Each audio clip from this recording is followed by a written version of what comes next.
Hey y'all, welcome or welcome back to my channel. My name is Taya and this is Taya's Turning Pages.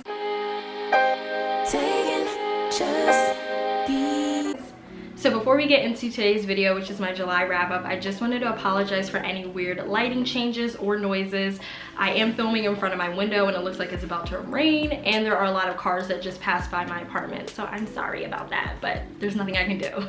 So let's get on to the video. I did read about 4 books this month, and honestly I would say that's pretty good considering, you know, my circumstances. I do work a 9 to 5, so I don't really have that much time throughout the day or at night to really read as much as I would like to. So these 4 books, I think I did a good job, and honestly these were great reads, so I'm really happy with what I accomplished. But let's get into the actual wrap up. So the first book that I read for the month of July is Farrah Heron's Accidentally Engaged, and I did rate this about a 4.5 out of 5 stars because I loved this so much. This was such a cute read. I know that there were a lot of controversial opinions and reviews about this book because Heron makes the main characters Nadim and Rina Indian and Muslim, and she kind of explores the themes of arranged marriages and just kind of the differences within the Indian and Muslim culture. So a few people, you know, did kind of express their opinions on that, rightfully so.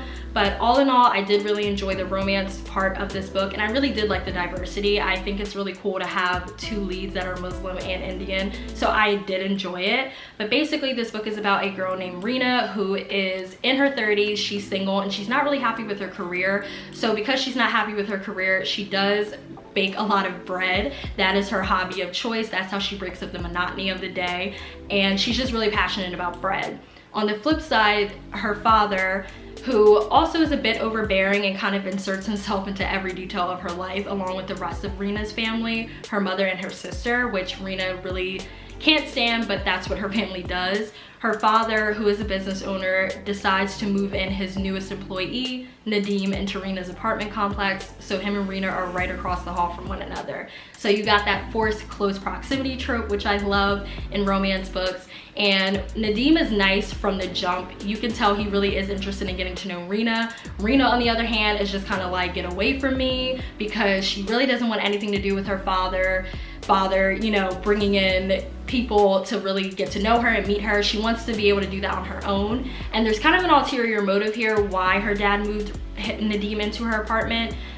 His father, Rina's father and mother, really want her to get married and settle down. So they're kind of trying to like see if Rina and Nadim can, you know, get to know each other and maybe sparks will fly. But anyway, once Rina's career takes a nosedive, she decides to enter this baking contest where if the winner wins, they get a free course at this bread baking institution. It's basically a course where she can learn how to bake a lot of artisan breads and learn the differences and all of that type of stuff. So because she's into bread baking, she would really like to take this course, but she realizes in order to enter the contest, she has to be in a couple.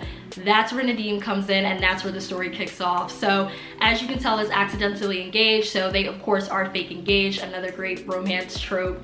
And I just thought this story was really cute. It was a really good summer read. I read this on my recent vacation to Puerto Rico. I read it on the plane, I read it on the beach, and I enjoyed it through and through. So this is Accidentally Engaged by Farrah Heron, and I definitely recommend picking it up if you're looking for another romance or summer read. So it is raining right now, and I apologize for that, but we're gonna keep it pushing. So the next book that I read for the month of July is The Ballad of Songbirds and Snakes by Suzanne Collins, and this is the prequel to the Hunger Games trilogy. This story actually follows Coriolanus Snow, aka President Snow of Panem, and pretty much his rise to the presidency, what he was like as a teenager, and how he got to be the president of Panem, like I mentioned. So this actually talks about how he had a direct hand in the 10th Hunger Games. He was actually a mentor in that Hunger Games, and that's kind of where he got his start. And this also follows the storyline of his mentee, Lucy Gray Bird, I think that's how you pronounce her last name. And it's just so interesting, the juxtaposition between him and Lucy. I saw a lot of similarities between Lucy and Katniss, I'm not gonna lie, but I thought this was an excellent book. I did rate this about a 4.5 stars. I know a lot of people didn't really care for this, or they had mixed reviews on it, but I thought it was excellent, I'm not gonna lie. Anything Suzanne Collins writes, especially about the Hunger Games, I'm here for it. I've always been a huge fan of the Hunger Games ever since it came out in 2008. to the point where I even got a tattoo of a bow and arrow on my ankle because of how much I loved Katniss and what she represented for women and young girls everywhere. I thought she was such a badass, and I still think she is one of my favorite heroines of all time. But regardless, I thought this was a great book, and on the back of the book it says, ambition will fuel him, competition will drive him, but power has its price, and it certainly does. There were a lot of plot twists in here, and the ending really got me. I'm still kind of reeling from it. I finished this a couple weeks ago, and I'm still kind of sitting here, not confused, but just wondering, like, damn, how did we get from all the way to here to there? It was really crazy, but I think that this was an excellent read. If you decide to go back and reread the trilogy, I think a lot of the dots will be connected now if you read this and then go reread the trilogy. I just think that Suzanne kind of hinted at a lot of things, answered a lot of questions, and I was really excited to read this. And honestly, I may go back and reread the trilogy because it was that good. So yes, The Ballad of Songbirds and Snakes by Suzanne Collins. Definitely give it a read if you are a huge Hunger Games fan, or if you're just a fan of Suzanne Collins' writing. So the next book that I read for the month of July is Whitney D. Grandison's A Love-Hate Thing. I thought this was a great book. I loved it. I rated this about a 4.5 out of 5 stars. It is a YA contemporary romance book following 2 Black teenagers during the summer, and I loved it. Yes, there were some things that I wasn't a huge fan of, and we'll get into that, but the premise of the story is it follows 2 teens, like I mentioned, so Trice and Nandy. So we'll start with Trice. Trice's real name is Tyson, but he prefers to go by Trice, and he actually has to move into Nandy's household for the summer because he recently went through a traumatic event and he is recovering from that. But he also has to move into the Smith's household for the summer because he has to get his grades back on track in order to really go through his senior year and graduate. So he also comes from a very rough neighborhood called Lindenwood, and that plays a factor into this book. There is a lot of classism and elitism going on in here, so just keep that in mind.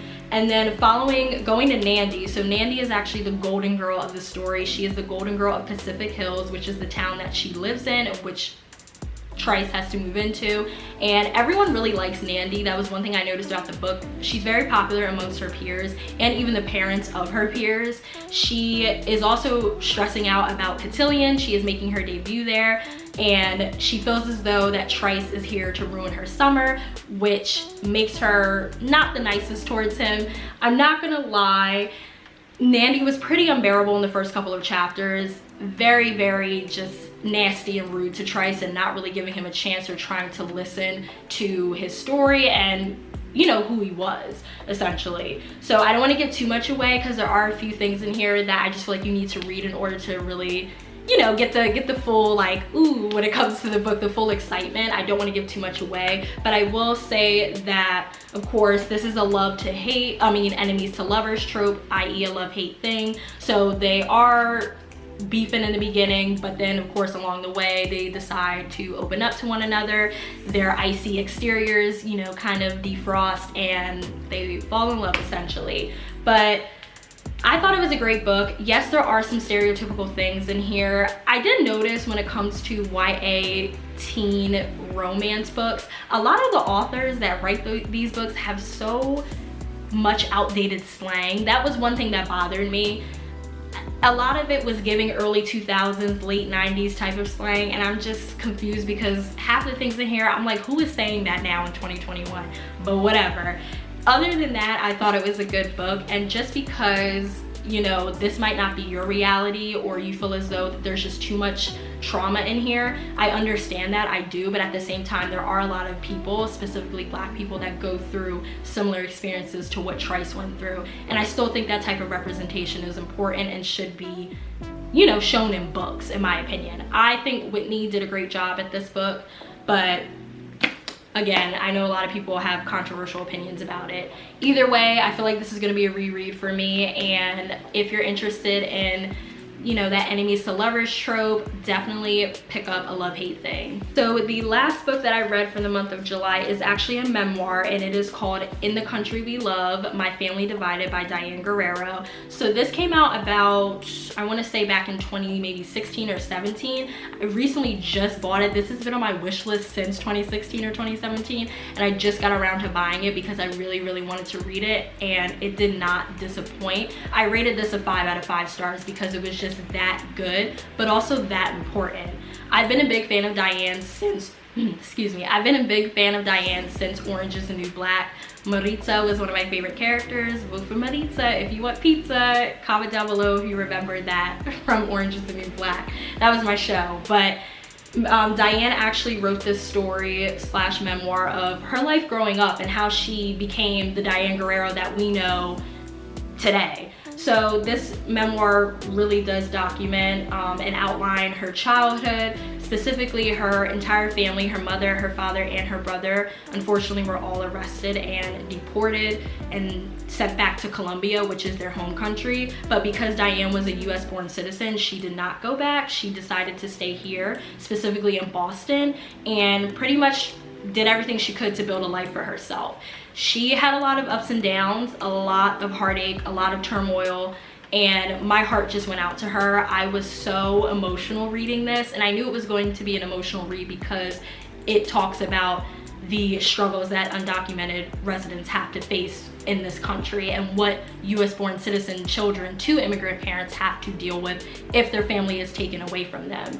Diane went through so much in such a short amount of time. It was back to back to back to back within her childhood. And then of course, as she grew into her adult years, she was going through a lot of turmoil then too. I will say there is a trigger warning of suicide, depression, and all of that type of stuff. So if you are sensitive to that, I recommend maybe not giving this a read, or at least maybe skipping that chapter. But overall, I thought this was such an important book and such an important read. I was in tears, to be honest, especially in the beginning. It was just so heartbreaking to know that someone that young could go through so much loss in that short amount of time. I'm just really glad that she was able to persevere, tell her story, and make a name for herself. That's all we can really hope for, and I think she did a great job at really capturing those emotions that I feel she might have experienced in her childhood. When I was reading this, I had so much anxiety, so much fear, so much of holding my breath and not wanting to let it go because there were just so many suspenseful moments in this. And when it's like finally something good was going for her, it all crumbled down. It really was, this book really was the epitome of you move one step forward, you get pushed back 10 steps. But like I mentioned, she persevered time and time again, and she has a successful acting career, and I'm just so happy for her. I really think that this is a great read and an important read, and really talks about, again, what people have to go through if they are undocumented residents, or if they are US born citizens to undocumented residents. It's really something. So definitely give this a read if you have the chance. She has updated this with new information. It talks about just immigration reform and how we can spring to action. It also talked about former President Trump's policies and all of that type of stuff. So again, it has informational things in here, but also it does have that personal element as well. She does include photos of herself every single chapter, which I thought was so cute. I love when authors do that in memoirs because it just makes you feel more connected to the story. But she has this photo here of her when she was first born. She has this photo of her when she was a freshman, and she just has so many photos in here of just her life and what it was like growing up and going to Boston Arts Academy. That's where she went for high school, and then moved on to the colleges that she did, and then of course took acting courses in order to become the Diane Guerrero, like I mentioned, that we know today. So she has a lot of great things in here. So definitely recommend giving this a read if you have the chance. Another thing that I really liked, I forgot to mention, is that I actually laughed out loud to some of the things that she said. You can tell Diane is still a girl from around the way, that she grew up, you know, really similar to a lot of us in terms of like the way her writing was. It just felt very lax and like I was talking to a friend basically. So I really like that. She said a lot of things that made me crack up. But yeah, definitely give this, it's like full on tsunamiing outside. Love that for me. But anyways guys, that is the end of my July wrap up. I hope you enjoyed it. Let me know if you read any of those books, or if any of those books are on your August TBR, or if you're interested in just checking them out. I would love to know. Also, let me know what your July wrap up was as well. I'm always looking for book recs and interested in seeing what other people are reading outside of the genres that I read. But I hope you guys enjoyed this video, and I will see you in my next one, which will be an August TBR. Bye.